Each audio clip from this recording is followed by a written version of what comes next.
नमस्कार बाळांनो, आता हेच म्हणायला पाहिजे की मराठा विद्यार्थ्यांचा गेम होतोय का? आता गेम हा शब्द वापरणं चुकीचं आहे, मान्य आहे, पण जे आपण आमच्या इकडे गावठी भाषेत जे बोलतो ना, आमची जी भाषा रेग्युलर वापरतो त्यात गेमच म्हणतोय. कारण सबशेल मुलं रडायला लागलेत, काहीच कळत नाही त्यांना काय करायचं. ह्याच्या मागचे 2 व्हिडिओ तुम्ही बघा की व्हॅलिडिटी बद्दल काय झालं आणि व्हॅलिडिटी कशी काढायची हा दुसरा. पूर्ण डेट सहित आपण सगळं दिलंय. बाबा खेळ मांडलाय मराठ्यांचा. त्यामध्ये आता सध्या ह्या 3-4 दिवसांमधल्या कंडिशन सांगतोय की कंडिशन काय होते आणि आता पुढे काय करायला पाहिजे आपण. ठीक आहे, ओके. काय जसा आपण व्हिडिओ बनवला, आल्या थोडासा व्हायरल झाला, चांगल्या पद्धतीने तो लोकांपर्यंत पोहोचतोय, काही फोनही येत आहेत, पण हे सगळ्या पातळीवर व्हायला पाहिजे, तर ह्यामध्ये काहीतरी होईल. पण आपण थोडंसं बघू आणि शेवटी विचार करता येईल की ह्यामध्ये काय करूया आपण किंवा काय करू शकतो. कास्ट सर्टिफिकेट आणि एनसीएल आहे हे बऱ्यापैकी विद्यार्थ्यांच्याकडे, ह्यामध्ये काय दुमत नाही. ज्यांच्याकडे नाही तिने आता मी परवा सांगितल्या पद्धतीने काढायला दिले, टोकन तरी आलेत, आता ते व्हॅलिडिटीच्या टोकनला चाललेत किंवा त्यांच्यानुसार. व्हॅलिडिटी नाही हा सगळ्यात मोठा प्रॉब्लेम आहे, सगळ्यात जवळपास सगळ्या मराठा कास्टच्या विद्यार्थ्यांचा. का? कारण माहितच नव्हतं व्हॅलिडिटी लागते की नाही. काल 14 जुलैला बऱ्याच जणांना, अजून फार्मसीवाली पेंडिंग थांबलेत. ऍडमिशन प्रोसेस जस्ट 1 आठवडा पण नाही झाला चालू झाले, त्यामध्ये आहे हे सगळं. ठीक आहे, तर मग ह्याच्याबद्दल नाही, ह्याचं का माहित नाही, कसं माहित नाही, ह्याचा जुना व्हिडिओ आहे त्यामध्ये क्लिअर होईल. ज्यांनी जुना व्हिडिओ बघितला नाही ना, त्यांनी 1-2 व्हिडिओ आहेत मागचे ते बघून घ्या, मग ह्या सगळं प्रकरण कळेल की नेमकं घोळ काय चाललाय. ओके, व्हॅलिडिटी नाही आहे ना, तर व्हॅलिडिटी काढा म्हटल्यात कधीपर्यंत पाहिजे? 3rd राऊंड पर्यंतच पाहिजे. म्हणजे आता इंजिनिअरिंगचे राऊंड सुरू झाल्यात म्हणजे रजिस्ट्रेशन सुरू झाले, 3rd राऊंड संपेपर्यंत त्यांना पाहिजे. सेम फार्मसीच्या मुलांना, सेम आर्किटेक्चरसाठी, पण त्यांची अजून प्रोसेस सुरू व्हायची नाही. इंजिनिअरिंग वाले सुरू आले, 4-5 दिवस शिल्लक राहील तर रजिस्ट्रेशनसाठी आतापर्यंतच्या तर डेटनुसार. जर का त्यांना व्हॅलिडिटी मिळाली नाही तर काय होणार? त्यांचं जे काय एसईबीसी थ्रू ऍडमिशन मिळालेलं असणार आहे ते कॅन्सल होत आहे. मग ते कॅन्सल कधी होणार? 3rd राऊंडला. 3rd राऊंड झाल्यावर, 3rd राऊंड झाल्यानंतर राहतो शेवटचा एक राऊंड, इन्स्टिट्यूशनल राऊंड. इन्स्टिट्यूशनल राऊंडला कुणाला जायला लागू नये ही माझी अपेक्षा आहे. कारण इन्स्टिट्यूशनल राऊंडला गेला तर ते एकतर शिल्लक काय नसतंय. म्हणजे तुम्ही म्हणता असं कसं? एखादी सीट कुठं तर शिल्लक असेल, ह्या पहिल्या 3 राऊंड मधल्या मुलांनी सोडली किंवा भरलीच नाही तर तिथं काही नसतं शिल्लक. 99.9% सीट संपलेल्या असतील. म्हणजे ज्या मुलांना घ्यायच्या इच्छा आहेत ना, त्यांचं फायनल झालेलं आहे सगळं. मग तुमचं झालं कॅन्सल कधी? 3rd राऊंडला. आणि त्याच्यानंतर राहिलेला जो शिल्लक गाव आहे ना, उचला त्यातनं सीट मिळते ती. म्हणजे आधीमध्ये कॅन्सल नाही आहे, डायरेक्ट शेवटी कॅन्सल आहे. मग हा प्रश्न आहे, मुलं कन्फ्यूज आहेत. आम्ही तर आता व्हॅलिडिटीसाठी अप्लाय केला, ह्या 2-3 दिवसात अप्लाय केलेल्यांची संख्या वाढली, दिवस रात्र पडल्यामुळं. अजून खूप मोठा महाराष्ट्रातला नंबर आहे, खूप मोठे विद्यार्थी आहेत की जे अजून काहीच नाही आहे, व्हॅलिडिटीसाठी पळतातच डॉक्युमेंटसाठी, कारण त्यांना प्रॉपर गायडन्स कोणाकडून होत नाहीये. मागच्या व्हिडिओमध्ये सांगितले की व्हॅलिडिटीची प्रोसेस काय आहे. 1-2 कागदपत्र पुढे माग असतात, म्हणजे जसं 15A चा फॉर्म नाही आहे तर तुम्ही सीईटीचं हॉल तिकीट जोडा वगैरे, हे सगळ्या गोष्टी आहेत. मग हा प्रश्न की पाहिजे तरी आहे 3rd राऊंड पर्यंत. काही मुलांना असं वाटतंय 24 तारखेपर्यंत रजिस्ट्रेशन आहे तोपर्यंत पाहिजे का? नाही आहे. काय करा, 3rd राऊंड पाहिजे. सर ते कॅन्सल झालं तर हे आम्हाला भीती आहे. ठीक आहे, मग काय करू शकताय तुम्ही? आता एसईबीसीने अप्लाय केलाय, अप्लाय करा. आणि करायचं की नाही करायचं, ओपन मध्ये करायचं हे मी मागच्या व्हिडिओमध्ये सांगितले. एक सोमवारपर्यंत संध्याकाळपर्यंत थांबा. समजा जरी तुम्ही केला, एसईबीसी मध्ये केला किंवा नाही केला, जे काय होईल, तुम्हाला ग्रीव्हन्ससाठी एक वेळ दिला जातोय प्रोव्हिजनल मेरिट लिस्टनं, तिथं ते चेंज करा. जिथं रजिस्ट्रेशन करताय ना त्यांना विचारा की आम्ही चेंज कधी करायचं आहे. प्रोव्हिजनल मेरिट लिस्ट लागल्यानंतर तिथं करेक्शन विंडो ओपन होईल, तिथं करू शकताय तुम्ही. त्याचं एक नंतर बघूया, पण लास्ट डेट 3rd राऊंड आहे. इथं झाली, इथं मुलांना टन्नू आणलाय. सध्याची परिस्थिती काय आहे बघूया आपण, कुठं चाललंय. ठीक आहे, कास्ट सर्टिफिकेट जुने नको, नवीन हवे. म्हणजे अजून लोकांना कळत नाही आहे जे ऑफिसेसमध्ये बसलेत की त्यांचं म्हणणं आहे की कास्ट सर्टिफिकेट आणि एनसीएल एका पेजवर होता ना जुनं, ते नको आहे, त्यांना नवीन पाहिजे. 5 जुलैचा GR सांगतोय की ते एकत्र असलं तर चालतंय. आता ते काढलं कुणी? मुलांनी. दिलं कुणी? ऑफिसनं. मग मुलं अशी म्हटलेली का कास्ट सर्टिफिकेट आणि एनसीएल आम्हाला एकाच पानावर द्या, वेगवेगळं देऊ नका? तुमची प्रोसेस होती, तुम्ही दिलं ना तसं. मुलांनी जी कागदपत्र जमा करायची होती ती केली आणि मग तुमच्या त्या ऑफिसेसनीच त्यांना एकत्र दिलं. मग त्या 28 जूनला GR आला की आम्हाला वेगळं वेगळं काढायला पाहिजे. मुलं पळतील का हो आठवड्याभरात सगळं काढाय. मग 5 जुलैला परत नवीन GR आला. 28 जूनचा GR सांगत होता सेपरेट काढा. 5 जुलैला आठवड्याने नवीन आला. जुनं पण चालतंय नवीन पण चालतंय. ठीक आहे. मग हा GR आहे ना हो सगळ्यांकडं. मग द्या ना त्या मुलांना एकत्र आहे. लिटरली हा GR मी प्रिंट करून मी एका विद्यार्थ्यापर्यंत ऑफिसला जाऊन बसलो. हा बघा GR साहेब. ते म्हणले आम्हाला GR नाही मिळाला. अहो आता सरकार GR प्रत्येकाच्या घरात थोडीच जाऊन देतं. वेबसाईटवर आहे GR, अपलोड करा, डाउनलोड करा, प्रिंट करा आणि बघा. हा GR मी स्वतः घेऊन गेलो. तिथं बरेच वाद झाले. सिनियर ऑफिसर्स होते त्यांना दाखवलं. मग ते म्हणले चालतंय हे. मग ती न्यूज खालीपर्यंत नव्हती. मग असे हजारो विद्यार्थी असतील ना त्या गोष्टीसाठी अडवलं चाललंय ज्यांच्याकडे खाली GR बघितलेला नाहीये. आता लिटरली मी जवळपास 30 ते 40 विद्यार्थ्यांना प्रिंट काढून GR दिले. हे घे बाबा, जा दाखव जा. अहो विद्यार्थी छोट्या छोट्या गोष्टीसाठी लढा लागलाय. कॉलेजेस साईन देईना झाल्यात 15A फॉर्मवर. मग त्यांना CETचं हॉल तिकीट जोडा. अहो का कॉलेज त्यांचं आहे, तिथं 2 वर्ष शिकलाय, फी दिले. कॉलेजचं वेगळंच विचित्र चाललंय. मुलं अडचणीत आहेत हे कोणाला पडलेलंच नाहीये हो. मग हा GR आहे तो दाखवा. मी अजूनही सांगतोय GR ऑलरेडी मी मागच्या सगळ्या व्हिडिओमध्ये खाली जोडलेत. आता हा हे झालं, हे त्याला बाबा चालते असं कळालं. ज्यावेळी सरकारच्या सगळ्या योजना चालू झाल्यात, सर्व्हर डाऊन आहेत. व्हॅलिडिटीसाठी तो अप्लाय करायला लागलाय, सर्व्हरवर नाही आहे, पेमेंटच होत नाही. 100 रुपयाचं पेमेंट आहे ते होईना झालंय. रात्रभर मुलं रात्री 1:30-2 वाजता मला मेसेज करायला लागल्यात, फोन करायला, सर्व्हर चालू झाला मी करू का. आता रात्री सर्व्हर चालू झालं, मुलं रात्रभर बसलेत सर्व्हरवर चेक करत की ओपन झालंय, करतो, फी पेमेंट करू. नेट कॅफेवाले फुल आहेत. कशामुळं? सरकारच्या विविध योजना सुरू झालेल्या आहेत. आता सरकारनं चांगल्या योजना काढलेत ते मान्य आहे, सगळं आहे, पण सर्व्हरवर लोड पडलाय, मुलं पुढे जाऊ शकत नाहीत. मुलं पहिला लढाई कुठं लागल्यात 15A फॉर्मला. मग काही जणांना 15A मिळतोय, काही जण CETचं लावतात. दुसऱ्यांदा लढाई कुठं लागल्यात जुनं आणि नवीन कास्ट सर्टिफिकेटच्या इथं. ते समजावून सांगतात तर येतात सर्व्हरवर भरायला, तर तिथं सर्व्हर बंद. बरं सर्व्हर सुरू झाला, पुट करायला लागल्यात, ह्यात कुणाचं होतंय कुणाचं नाही, कोण इथंच तटलेत, हे सगळ्यातनं मुलं निघतायत बाहेर. तर त्यांना नवीनच एवढे वैतागलाय ना पालक, म्हणतोय बाबा सगळं पेटू दे तिकडं, आमचं जुनं होतं ते EWS द्या.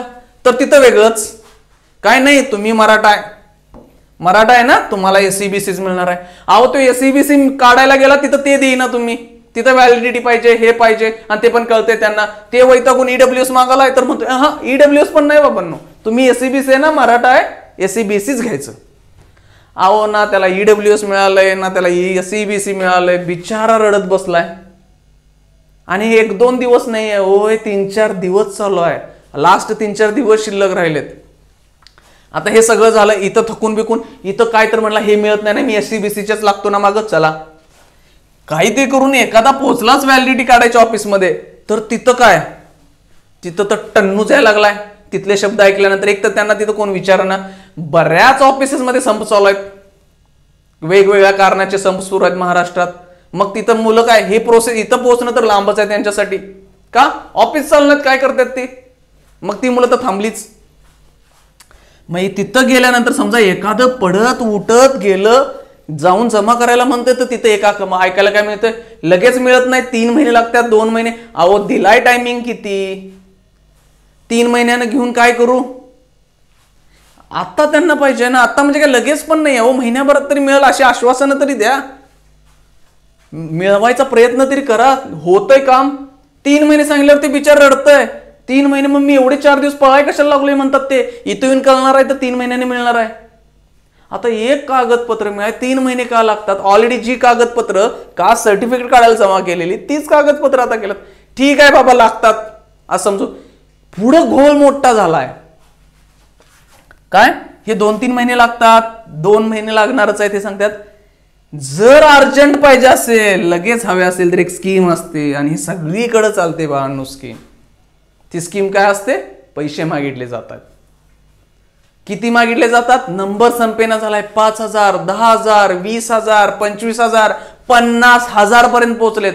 द्या 50,000, 4 दिवसात देतो. अहो मग ज्या प्रोसेसला 2-3 महिने लागत होते ना, ते 4 दिवसात आठवड्यात कसं काय व्हायला लागले.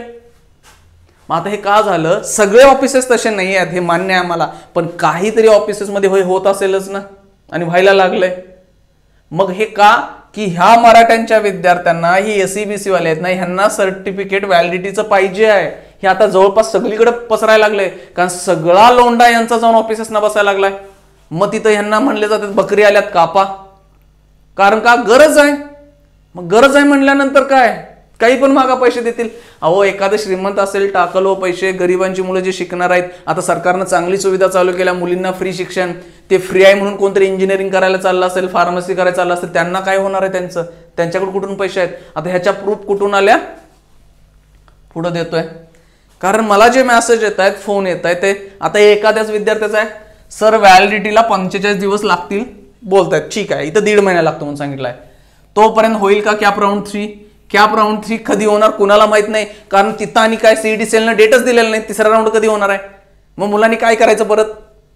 ते CET सेल म्हणताय 3ऱ्या राऊंड पर्यंत आम्हाला व्हॅलिडिटी सर्टिफिकेट द्या. आपण 3रा राऊंड कधी आहे हे तरी सांगा की. ते पण नाही सांगितलेलं. मग अर्जंट पाहिजे आहे तर 25,000 रुपये द्या. मी ही आली गेम. आता हे विद्यार्थी काय करेल हो? 25,000 रुपये कुठून आणेल?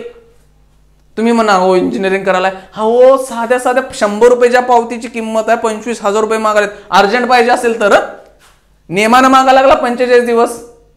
अहो हेच आहे. ह्याच्या पुढं हा व्हिडिओ बनवण्यासाठी ना मला 1000 वेळा विचार ह्या मेसेजने करायला लावला. काय लिहिलंय बघा त्या मुलीनं. सर मला CET मध्ये 96% आला आहे, मला इंजिनियर बनायचं आहे, माझे वडील वारले आहेत, आई मजुरी करते, जेव्हा सरकारने मुलींचे शिक्षण मोफत होणार म्हटल्यावर माझे इंजिनियर बनण्याचे स्वप्न पूर्ण होईल असे तिला वाटले. मात्र व्हॅलिडिटी लागते. गेले 2-3 दिवस खूप फिरतोय पण काहीच होत नाही. आई थकली आहे. आता ओळखीतील एकाने 50,000 रुपये दिले की मिळेल लगेच असे सांगितले आहे. किती रुपये मागितल्यात? 50,000 व्हॅलिडिटीसाठी. वडील नाहीत, आई मजुरी करत्या. मुलगी हुशार आहे की नाही काय सांगायची गरज नाही, मार्क्स बघून घ्या. 96% पाडलेत तिनं. देन इकडे आता इतके पैसे नाही तो सर आमच्याकडे, जीव नकोसा झालाय. मुलांना जीव नकोसा व्हायला लागलाय. आता ही साधी गोष्ट नाही आहे. ओ एखाद्यानं काहीतरी विचार केले चुकीचे तर काय कितीला पडेल का? हे फक्त एक प्रॉपर कोऑर्डिनेशन नसल्यामुळे आहे. कुणी केलंय काय केलंय कुणाला माहित नाहीये. नियम ठरलेत, नियम कधी आले आणि नियम न फॉलो व्हायला लागलंय चाललंय. जोपर्यंत ही गोष्ट थोडंसं कोऑर्डिनेशन चुकल्यामुळे झालेली आहे ही सुधारायला पाहिजे. नाहीतर हे असे चांगले खूप विद्यार्थी आहेत, त्यांचे विचार चेक करा.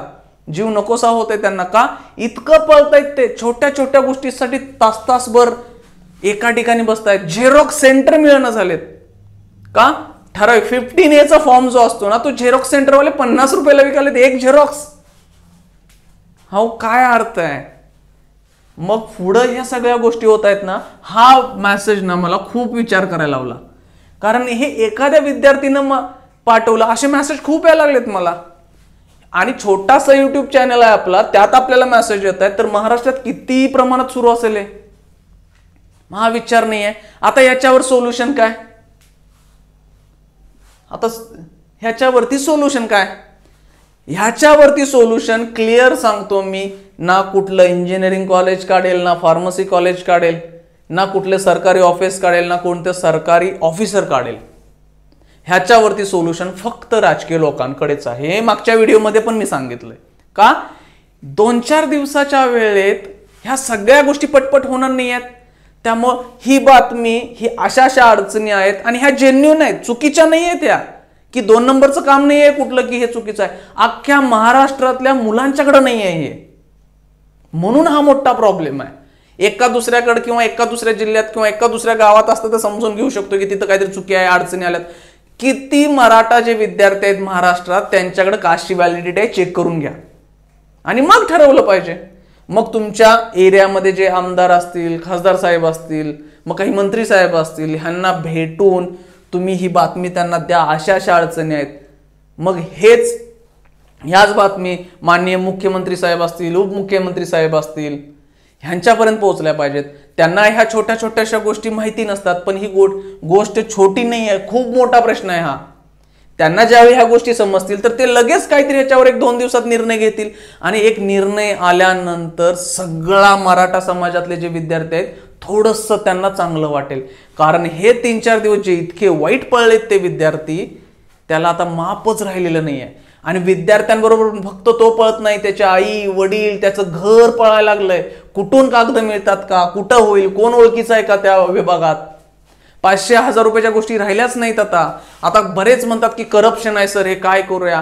आता हे आपण म्हणतोय, पण पालकाला ज्याला गरज आहे ना तो काय विचार करतोय हे आपण नाही बघू शकत. आता त्या मुलगीचाच मेसेज म्हणतोय ना सर 50,000, ती आई 50,000 गोळा करायचा विचार पण करत असेल. लगेच मी तिच्याशी बोललो 5-10 मिनिटं, बाळाला त्या धीर दिला का की तिच्या विचार यायला लागलाय वेगळा. आता 96 पाडले ना, आई जीची मजुरी करते त्या मुलगीसाठी 96% म्हणजे खूप चांगले मार्क्स आहेत. ना क्लास होता ना ट्युशन होतं, जे काय मिळालं त्यातनं त्या बाळानं अभ्यास केला. आणि आज परिस्थिती कुठं आली, फ्री एज्युकेशन होते म्हणून ती इंजिनियर व्हायचं स्वप्न बघते पण व्हॅलिडिटी नाही. आता ह्यातनं पण बरेच लोक काय म्हणणार आहेत की व्हॅलिडिटी नाही म्हणून काय झालं, ओपन न जाऊ दे की. अहो तो हक्क आहे ना त्यांचा, तो हक्क जर त्यांना मिळाला नाही तर मग काय राहिलंय. त्यामुळे हा मेसेज पोहोचवा तुमच्या जवळचे जे राजकीय लोक असतील. नक्की जोपर्यंत हा वरपर्यंत ज्यावेळी मेसेज पोहोचेल नक्की ह्याच्यावर काहीतरी कन्क्लुजन निघेल आणि निर्णय देईल. कारण जे सरकार निर्णय पटपट घ्यायला लागले ह्या 1-2 महिन्यामध्ये, हाही निर्णय लगेच होईल. लगेच सोमवारपर्यंत मंगळवारपर्यंत सर्क्युलर येईल की हे एकतर करा. मी असं नाही म्हणत की व्हॅलिडिटी रद्दच झाली पाहिजे, ठीक आहे व्हॅलिडिटी पाहिजे आहे ना, तर त्याच्यासाठी मुदत तरी द्या, 1-2 महिने 3 महिने. जुना काळात कसं होतं, ऍडमिशन सुरू झाल्यानंतर कॉलेजेस सुरू होतात आणि त्याच्यानंतर 3 महिने 6 महिने असा वेळ मिळायचा विद्यार्थ्यांना, तुम्ही व्हॅलिडिटी आणून जमा करा. मग तसा वेळ द्या. हे एक स्पेशल केस म्हणून पहिल्यांदाच SCBC लॉन्च केलेले आहे, म्हणजे SCBCची कास्ट आलेली आहे आणि त्याच्यासाठी व्हॅलिडिटी पाहिजे. असं होऊ शकते, जुन्या काळात झालंय, हे सगळं होत होतं. आमच्या वेळी असंच असायचं, कास्ट व्हॅलिडिटी काय त्या दिवशी द्यायला लागत नव्हती, 6 महिन्याचा वेळ द्यायला जायचा, 3 महिन्याचा. मग असा तसा द्यावा किंवा एखादं सर्क्युलर सरकारनं काढावं अशी आमची अपेक्षा आहे की त्या सर्क्युलरमध्ये असं म्हणलं असू दे की जे SCBC असतील किंवा जे ऍडमिशनसाठी लागणारे व्हॅलिडिटीचे डॉक्युमेंट त्यांना थोडंसं फास्ट फॉरवर्ड करून 15-20 दिवसात द्यायची व्यवस्था व्हावी. कारण त्या मुलांनी कास्ट सर्टिफिकेटसाठी जी कागद जमा केले तीच आता पुढे जमा केलेली आहेत. डिपार्टमेंट वेगवेगळे आहेत मान्य आहे, पण कागदपत्र तीच आहेत. थोडंसं फास्ट झालं तर होईल. हे 2 गोष्टी झाल्या तर पटकन होईल. आणि आम्हाला अपेक्षाच आहे की जो काय मराठ्यांचे जे विद्यार्थी आहेत त्यांना जो होणारा त्रास आहे हे एखाद्या सर्क्युलरमुळे होईल आणि हे एखादं सर्क्युलर निघण्यासाठी ही बातमी तिथपर्यंत पोहोचली पाहिजे. ठीक आहे, चला, थँक्यू.